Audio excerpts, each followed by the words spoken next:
तर आज बनवणार आहे बघा स्वीटकॉर्नचा चिवडा। तर कसा बनवायचा एकदम साध्या पद्धतीने, आणि हे असं चिरून घेतलं का नाही पटपट सोलायला आवडते बघा हे, म्हणून असं हे चिरून घ्यायचं। तर घेऊया सोलून आणि करूया स्वीटकॉर्नचा चिवडा। तर बघा आपला मक्का सोलून झालाय, मक्का स्वीटकॉर्न सोलून झाले, याचे बिया काढून झाले। तर एवढे बी झाले बघा त्याचे। आणि त्यासाठी लागणार साहित्य थोडंसं चटणी, थोडं मीठ, कोथिंबीर आणि थोडंसं तेल। तर बघा करूया चालू। मी तवा तापाय ठेवलाय, कारण भाकरी केलेली त्याच तव्यात मी आता करायला लागल्या।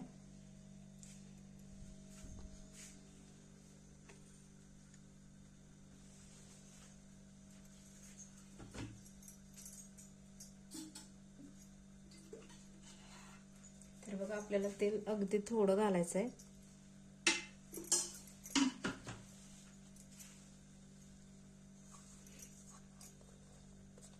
सगळ्यात पहिल्यांदा हे मक्याचे दाणे ते भाजून घ्यायचे।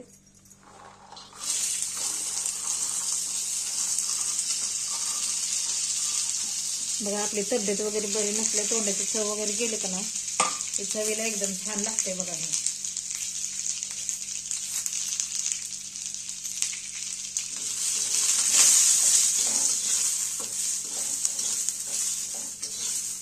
तर हे मध्यम गॅसवर चांगलं भाजून घ्यायचं चरचरीत।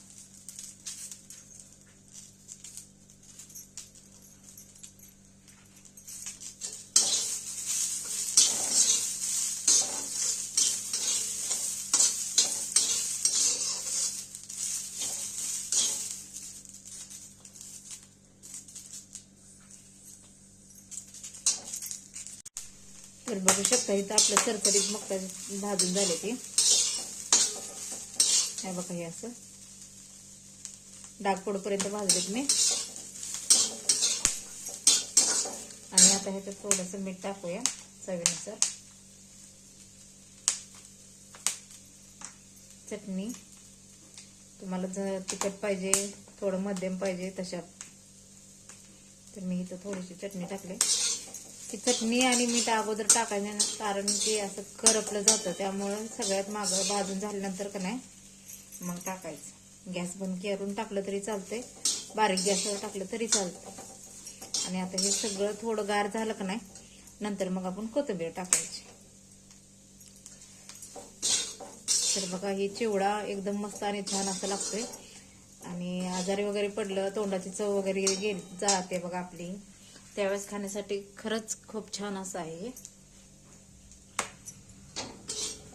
तोंडाची चव पण वाढत्या आणि काहीतरी पौष्टिक पण होते।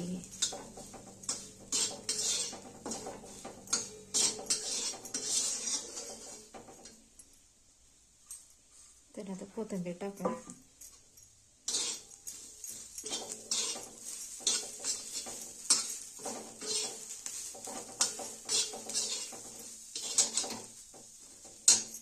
तर बघा तयार झालाय आपला गरम गरम मक्याचा चिवडा। अशी वाफ सुटली आणि गरम गरम खायला खूपच छान लागते बघा हे चिवडा। तर मंडळी या मक्याचा चिवडा खाण्यासाठी, आणि कसं झालंय ते पण मला नक्की कमेंटमध्ये सांगा। आणि तुम्हाला गावाकडच्या वेगवेगळ्या रेसिपी वगैरे काय पाहिजे असल्या तरी पण सांगा, नक्की मी बनवीन तुमच्यासाठी।